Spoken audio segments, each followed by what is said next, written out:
कुरान में पूरी 7 जगहों पर हिजाब का लफ्ज इस्तेमाल हुआ, पूरे 7 जगहों पर खुलकर जहां पर हिजाब का हुक्म दिया गया, पर्दे का हुक्म दिया गया, निकाब का हुक्म दिया गया। निकाब को आज हम क्या समझती है? इस्लाम का हिस्सा नहीं समझती, पर्दे का हिस्सा नहीं समझती। अगर हम शेख उसैमीन रहीमहुल्लाह, जिस वक्त उनके दौर में यानी 90s में 19 ईस्वी में जो ये नकाब का जो फितना उठा था, उस पर उन्होंने क्या किया, जितनी आयतें हिजाब की आई है उस पर उन्होंने 12.12 नुकात ऐसे निकाले जिसमें हिजाब नकाब का भी हुक्म दिया गया। शेख उसैमीन रहिमहुल्लाह अकाबिरीन में से नकाब का हुक्म देते, नकाब को वाजे करते, 12 पॉइंट्स उन्हें बताते हैं उसके अंदर। तो बात वाजे हो गई कि इस्लाम में सिर्फ हिजाब नहीं बल्कि नकाब का भी कॉन्सेप्ट दिया गया। नकाब भी कंपलसरी है, सिर्फ हिजाब नहीं, नकाब भी कंपलसरी है। लेकिन आज हमको नकाब के बारे में उतना ज़्यादा बोलने की ज़रूरत नहीं है, क्योंकि बगैर बोले ही कोरोना ने हम सबको नकाब लगा दिया है ना, बगैर बोले ही लगा दिया।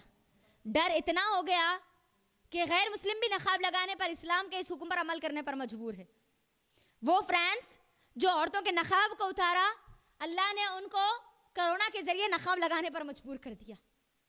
गौर करिए, तो कुरान मजीद में, पूरी कुरान मजीद में 2 जगहों पर हिजाब के बारे में खुलकर बताया गया।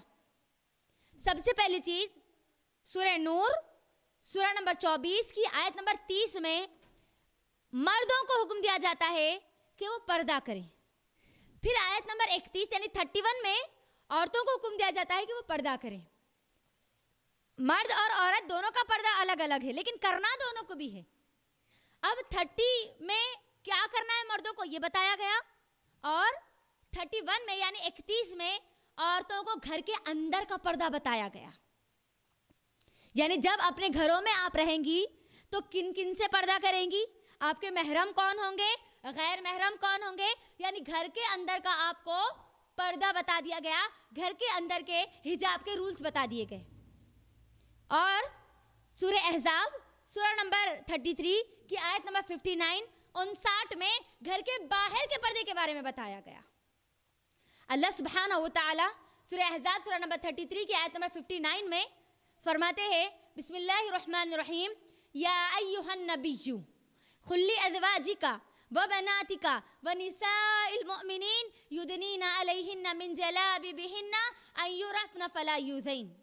अल्लाह सुब्हानहू व तआला हुक्म देते हैं और कहते हैं, या अय्युहन नबिय्यु, ए नबी सल्लल्लाहु अलैहि वसल्लम, खुल्ली अज़वाजिका, कह दीजिए अपनी बीवियों से, व बनातिका, अपनी बेटियों से, व निसाइल मुमिनीन, और तमाम औरतों से, तमाम मुसलमान औरतें, तमाम मोमिन औरतों से, युदनीना अलैहिन्ना मिन जलाबिबिहिन्ना अन युरफ़ना फला युज़ैन, उनको कहें कि वो क्या करें, अपने ऊपर जिल्बाब को लटका लें। ये आज जो पर्दा है मेरी बहनों, जो आज हम बुर्का इस्तेमाल कर रही है, ये एज आ हिजाब इस्तेमाल कर रही है। ये बुर्का हमको क्या बोलते, इस्लाम में नहीं बोला गया कि ये बुर्का ही तुम्हारा हिजाब है, तुमको सिर्फ यही करना है। बुर्खे को हिजाब के तौर पर इस्तेमाल किया जा रहा है। हिजाब, पर्दा, हम कोई भी मुस्लिम हो या गैर मुस्लिम हो, अपने घर पर एक कर्टन लगाता है, एक पर्दा लगाता है, वो भी हिजाब है, वो घर का हिजाब है। वो चीजें, 2 ऑब्जेक्ट्स को यानी 2 चीजों को एक दूसरे से जुदा करने वाली जो चीज है उसको कहते हैं हिजाब, उसको कहते हैं पर्दा।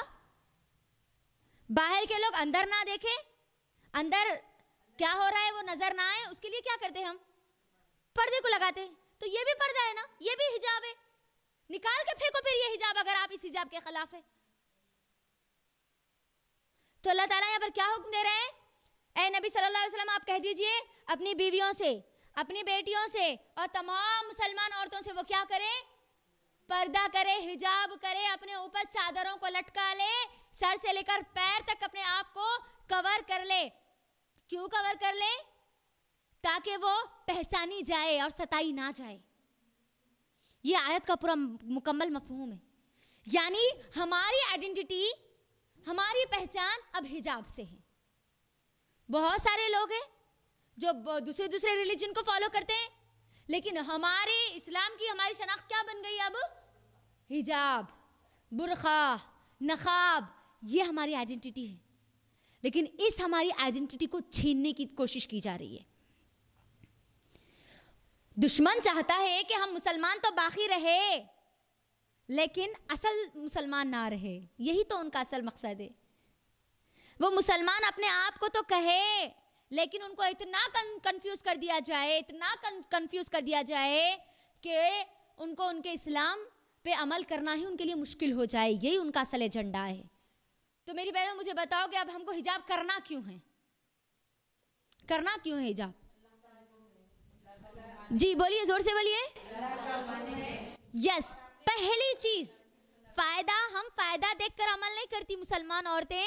हम मुसलमान औरतें इसीलिए अमल करती है क्योंकि this is the order of Allah सुब्हानहू व तआला। ये हमारे रब का हुक्म है, इसीलिए हमको अमल करना है, चाहे कुछ भी हो जाए। चाहे हमको हमारी जान देनी पड़े या जान लेनी पड़े, हम अल्लाह के हुक्म पर अमल करने वाली है, बस। ये पहली चीज। फायदे तो बहुत सारे हैं। अगर मैं फायदे आपको हिजाब के फायदे अगर बताऊं, हिजाब ना करने के अगर नुकसानात बताऊं, तो बहुत सारे आपके सामने आएंगे। आज हमारा इंडिया देख लीजिए, रेप के क्राइम में टॉप नंबर पे आ चुका है आज हमारा इंडिया।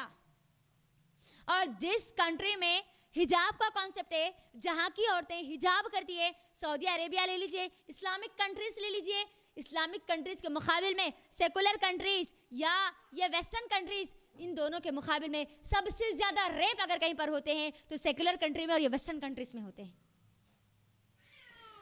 हर 1 मिनट में 11 रेप हो रहे हैं। ये मैं नहीं बोल रही हूं, ये गूगल की रिसर्चेस बोल रही। 1 मिनट में 11 औरतों के रेप किए जा रहे। तो आप गौर करिए, एक दिन में कितने हो रहे, एक महीने में कितने हो रहे। अगर इस रेप को रोकने का जो असल बुनियाद है, बेस है, अगर वो हम अपना लेंगे तो हम हमारे हिंदुस्तानी माँ और बहनों की इज्जत को बचा सकते हैं।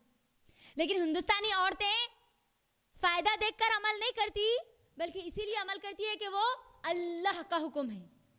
चाहे ये गिदड़, चाहे ये भेड़िए हमारी तरफ कितना ही हमला क्यों ना करे, लेकिन हम हमारे हिजाब को नहीं छोड़ेंगे। हमारी जान दे देंगे, लेकिन हम हमारे हिजाब को नहीं छोड़ेंगे। जिंदा मिसाल हमने मुस्कान को देख लिया, हमारी बहन मुस्कान को देख लिया, किस तरीके से बहादुरी के साथ, शुजाअत के साथ अल्लाह अकबर का नारा देते हुए आगे बढ़ती है और अपना पूरा काम पूरा करके वहां से निकलती है। मुझे और आपको भी अपनी पूरी जिंदगी इसी तरीके से डट के, इस्तिकामत के साथ इस्लाम पर मुझे और आपको अमल करना है। तब जाके हम ये जो दुश्मन इस्लाम है, इनको जवाब दे सकती है। तो यहाँ